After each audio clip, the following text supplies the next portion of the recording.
Bismillahirrahmanirrahim. Dhamaan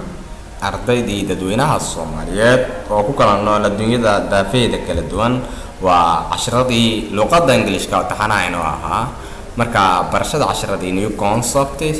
waqti kala duwaneed buugga waxaan sii maraynaa buugga labaad oo practice and progress contact marka Gmail iyo Hotmail iyo Yahoo iyo direct number waa engineer Maxamed Barre casharadii taxanaha marka ardaydii la soo xiriirtay oo casharadii loo diray waa ku hadda loo dirayaba waxa lagu dirayaa email-kooda ayagoo video iyo buug isugu jiro marka la xiriir email-ada kala duwan iyo weliba direct number hadii aad doonto marka $10 akoon daabshiila koonkaas ayaa ku shubaysaa marka casharada imtixaanaha halkee bay sii marayaan maanta xageen sii maraynaa laysan kee baan sii maraynaa maanta waxaan sii maraynaa laysan 58 ashirka kontonisdeedaad baan sii maraynaa a blessing disguise a blessing waxa weeye habaarkii disguise-na la bahnaa waa habaarkii la bahnaa a blessing disguise waa habaarkii disguise waa habaarkii la bahnaa okay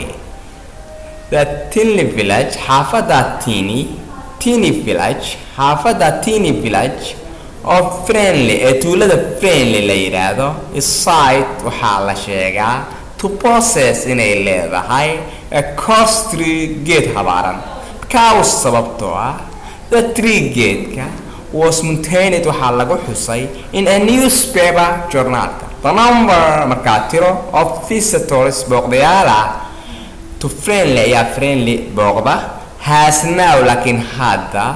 increased way kordhaysaa the tree gate-ka was planted waxaa laga beeray near meel u dhow a church kaniisad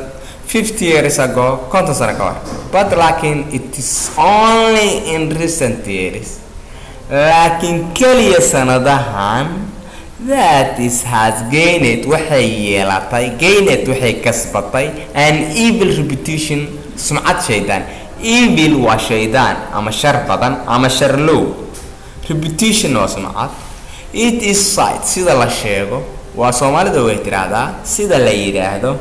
ama waxa la yiri way tiraahdaa Soomaalida it is sight sida la sheego that as if hadii anyone qof touch su taabto the tree gate-ka he will have bad luck waxa ku dhacaysa nasiib daro if hadii he picks uu ka gurto ama uu ka goosto leaves caleentana leaves haddii uu ka goosto caleenka goosto he will die waa uu dhimanaya many villagers dad badan oo xaafada degan believe ayaa aaminsan that arrintaas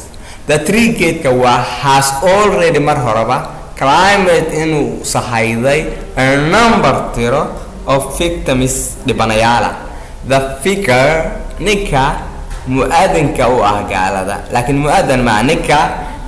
kaniisada gambaleelka yeeriya has been asked ayaa laga codsaday to have the tree gate-ka cut down inuu jaro but laakiin so far ilaa hadda he has refused waa uu diiday he has pointed wuxuu tilmaamay out that taasi the tree gate-ka ku saabsan is a useful inuu faa'iido u leeyahay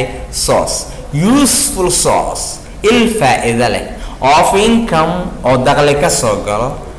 as tourists dadka booqdayaasha have been coming ay u imaanayaan geedka dartiisa kale marka coming from all parties waxay ka imaanayaan dalka oo dhan of the country ee dalka coming waxay ka imaanayaan from all parts qaybaha kala duwan of the country ee dalka to see si ay u arkaan it geedka marka instead ka sokow of all arrintaas oo dhan that's instead ka sokow of all that arrimahaas oo dhan has been said waxaa la sheegaa the tourists dadka booqdayaasha ama imaanaya dalxiiska the tourists dalxiiska have been picking leaves inay caleenta ka guranayeen picking waa gurasho leavesna waa caleenta has been picking leaves inay caleenta ka guranayeen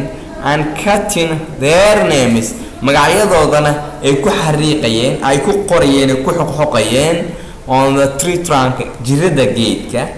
trunk waxa kale oo la yiraahdaa faan marodigana waa la yiraahdaa trunk waxa kale oo la yiraahdaa god maran tin trunk marka trunk jirida geedka so far ilaa iyo hada not one majira mid of them ayaga kamida has been struck down ay la soo tuurtay ama ku dhacday by sudden death dhimasho lama filaana sudden death dhimasho lama filaana mid ay ku dhacday ma jirto marka key structure-ka baan arki doonaa casharadii taxanaha oo naga socday silsilada new concept ayaan sii marayna key structure-ka marka maanta wuxuu noqon doonaa key structure-keena ayaan ku arkaynaa waana grammar-ka casharada aan qaadanayno key structure-ka marka key structure waxaa nagu soo horeeya friendly tuulo la yiraahdo side waxaa la sheegaa to possess inay leedahay cursory geed habaaran. Do you remember ma xasuusata ardayo this sentence sidaan waxaa ku soo marnay key structure 89 he is been sent abroad waxaa loo diray dibadda. I was told to wait for him wuxuu ii sheegay inaan sugo. You wallet boorsadaadii ama shantadaada jeebka has been found waa la helay marka special difficulties-ka verbs often confused and ficilada la isku qaldo. Increase waa kordhid wax soo kordhayo and grow waa marka koraysid jirka koraya ama qofka weynaanayo. The number tirada of visitors booqdayaasha to friendly tuulada la yiraahdo friendly has now had increased way kordhayaan. She has grown way kortay so much si aad ayay u kortay. She is nearly waxay u dhowdahay as tall dhirkeeda as I am sida aniga kale.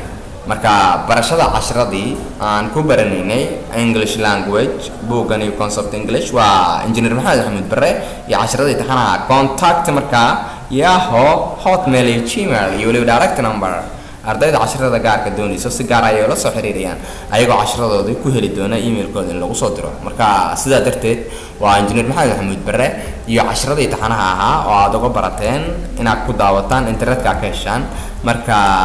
aad iyo aad ayaa u mahadsantiin dhamaan.